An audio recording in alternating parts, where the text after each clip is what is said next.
as well as entertained, but most importantly, informed. We have morethanavote.org, whenweallvote.org, and fairfight.com. Those resources are imperative as we try to change our future.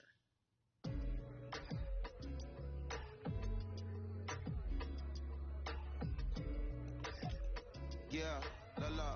There's no way that we can talk about hip hop or even the fact that we want to talk about activism, black voter suppression, without bringing in this guy straight from Port Arthur, Texas. We are talking about Bun B. He is an activist, a scholar, and an all-around gentleman. Thank you so much for spending some time with us. Bun, I don't want to start heavy, but I guess I have to because that's where we are in the world today. It's heavy as hell. And when you think about what needs to happen in this country in terms of change, what's the first thing that you think of? Equality. That's pretty much the first thing that comes to mind, right? Black people need to be seen as equals in this world.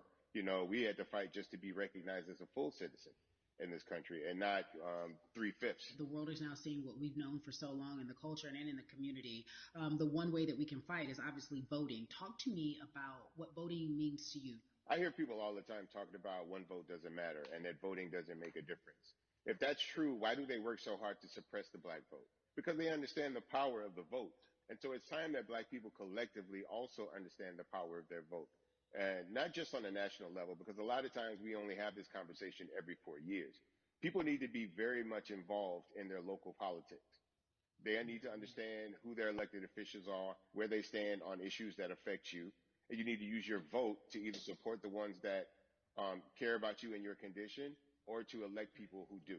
A newer initiative that we're dealing with is educating felons, right? So in the state of Texas, if you're a felon, right, if you've been to jail or to prison, but you're no longer on probation or parole, you have the right to register to vote.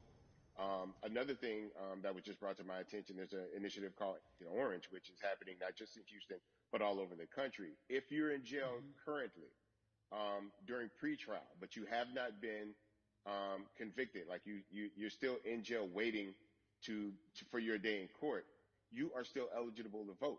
And you said something so key. They work so hard to hope that we stay uninformed, but more importantly, to suppress the black vote. If you could do one thing with this message that we're trying to send today about how important voting is, what type of images would you like for people to understand and see when they go to these polls and vote or when they cast their ballots?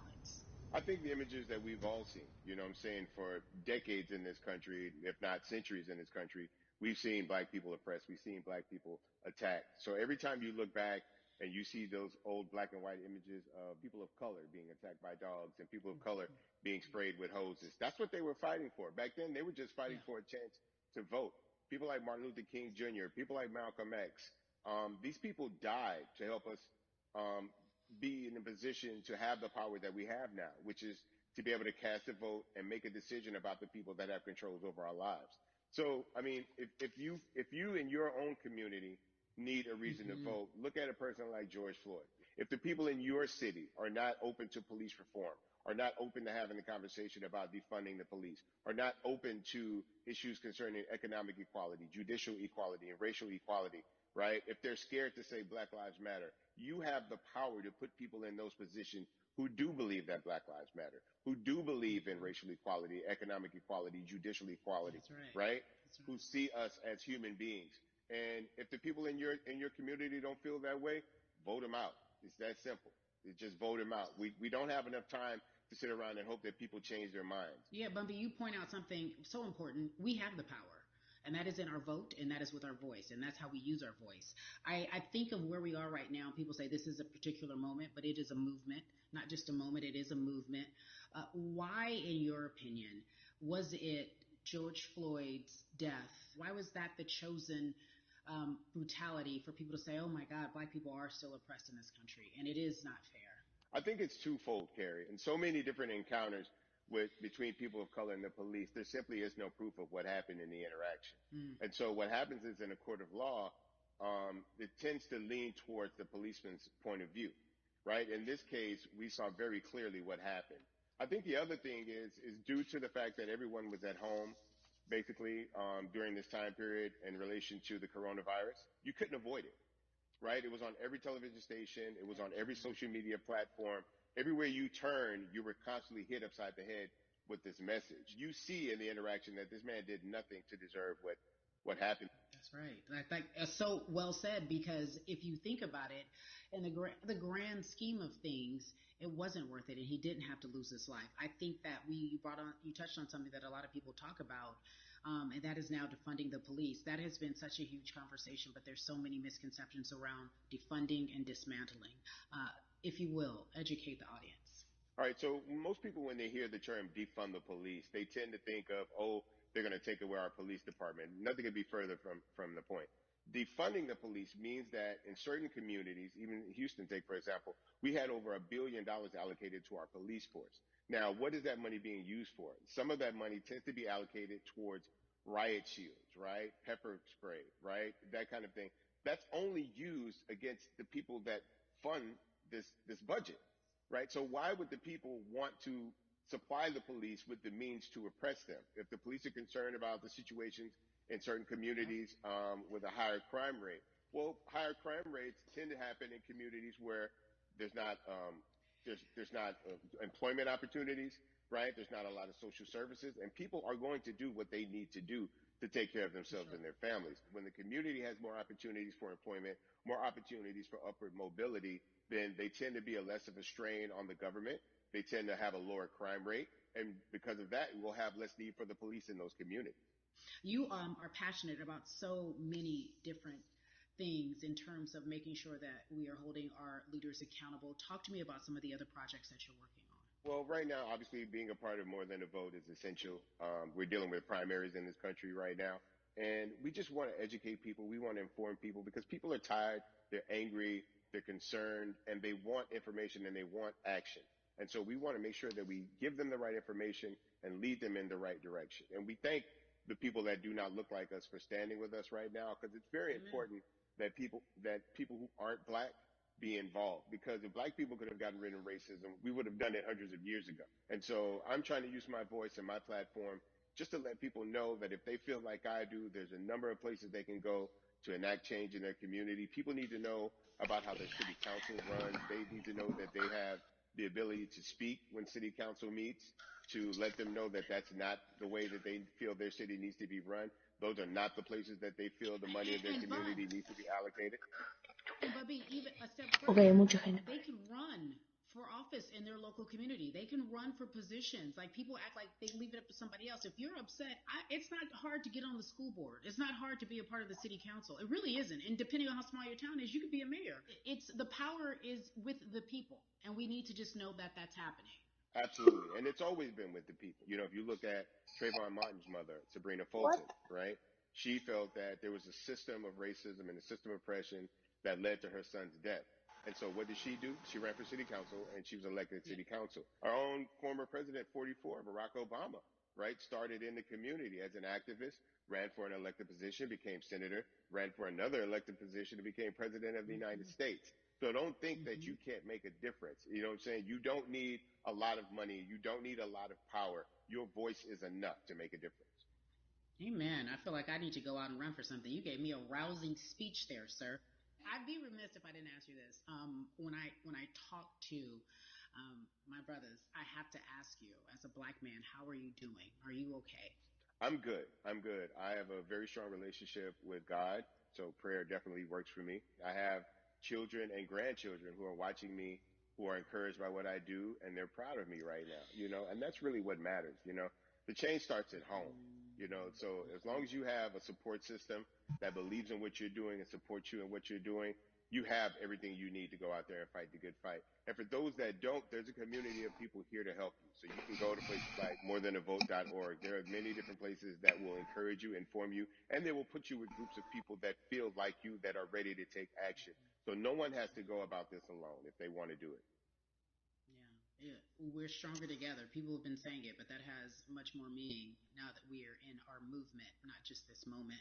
Bumby, it has been an education, always a pleasure. Thank you so much. I appreciate you. Keep fighting the good fight. Keep up the good fight.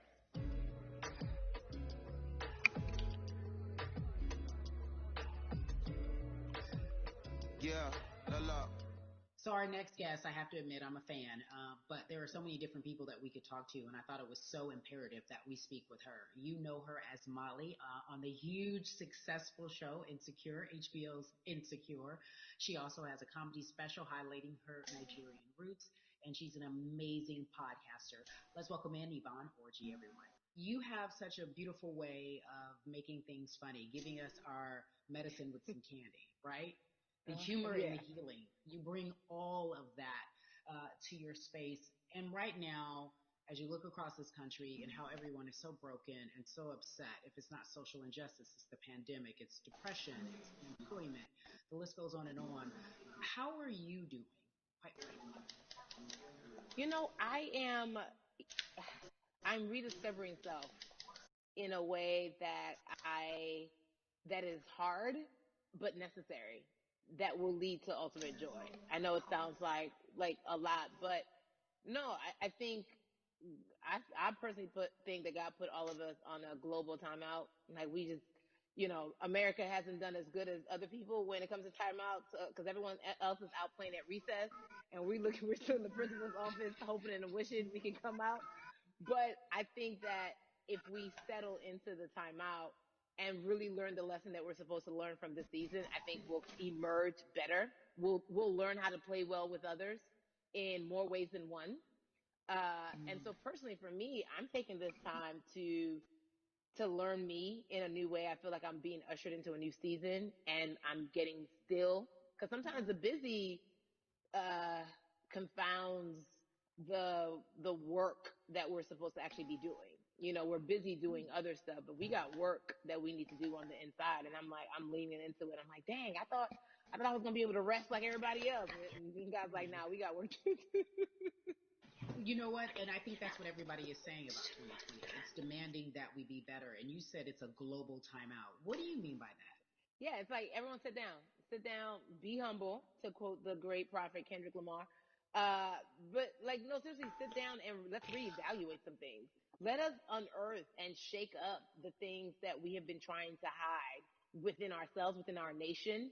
I think America is going through an unraveling right now, a much needed, a much necessary one. And I think all eyes on us, right? There is no, oh, I was on the subway for an hour, so I didn't miss that thing that happened. No, everybody was home. Everybody, was watching when George Floyd died, and everybody, no one could hide it. Everyone was watching when Amy Cooper called the cops. Like, this is a time where it's like, oh, we can't pretend it away. We can't excuse it away. No, no, no, no, no. It's a global timeout. Sit down, watch, and let's learn. And globally, it's like, hey, we were going business as usual, but it ain't usual no more. Like that's old. Anytime change occurs, it's very uncomfortable. And so right now we're sitting with we're getting we're getting comfortable with the uncomfortable. The minorities, we've been comfortable with being uncomfortable because that to me explains just the existence for whatever we want to do, how we break into our careers, how we live our lives, how we find ourselves one of the few or one of the first. And that's a lonely road. When you look at and when you talk about this global timeout, everybody had to pay attention to Amy Cooper. Everyone had to pay attention to George Floyd. How is that helping us as a people, as a country during our global timeout? I think, well, one, we're not minorities, Carrie. You already know it. It's like these labels that they put on us. Yeah. It's like the same way of saying like black on black violence. Also, there's no white on white violence. It's branding, Yeah, right? It's all yeah, branding. you're right. You're It's right. like white people kill white people every single day. So no, there is no black on black violence. And if you say black on black violence, well then let's brand white on white violence. Like I watch Mhm. Investigation Discovery. Ain't too many of us being featured. So, I just even like, but to answer your question, what does that do? I think what everyone expected is what has happened in the past when the world was still open, right? In that, okay, you had everyone, from Trayvon Martin to Castillo to Sandra Bland, you had all of these lives lost, and black people made some noise,